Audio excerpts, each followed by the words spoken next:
If you're trying to make your clothes fit better and you're watching this video, the good thing is you are 99.5% of the way there. We just gotta tie up a couple of loose ends really quick. We're gonna be using the zigzag stitch for that. Seems a little bit tricky and complicated, but it's not. I really hate long intros. Let's get into it. When you DIY tailor anything, jeans, chinos, t-shirts, dress shirts, you're gonna put a new straight stitch on there that is, quite frankly, gonna look way more flattering on you than it came from the store. And what you're gonna do is you're gonna cut off all that extra fabric on there, but that presents a little bit of a problem. All that cutting that we just did to our garment, it made a raw edge, and raw edges are no bueno. All that fabric is gonna start to fray on us. You're gonna leave it all over the place wherever you sit. It's not gonna be pretty. So we are going to use a zigzag stitch, which is similar to a straight stitch, except like not really. Yes, but actually no. I don't know why, I still love that meme. Now it's similar because like a straight stitch, your needle and your garment are going to move forward in a straight line as your machine goes along. But that needle, not only does it move forward,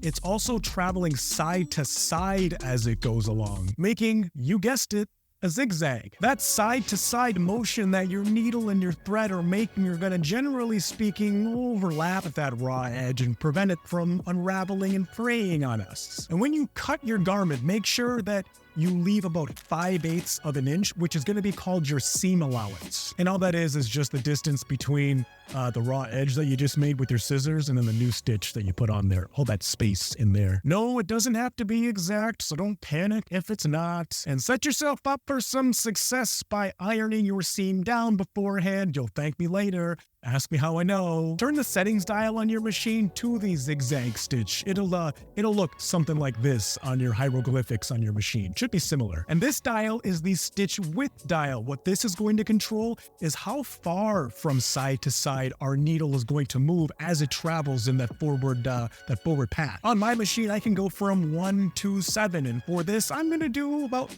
5. And what's that? What'd you say? Oh, you're wondering if we should change the settings for our stitch length?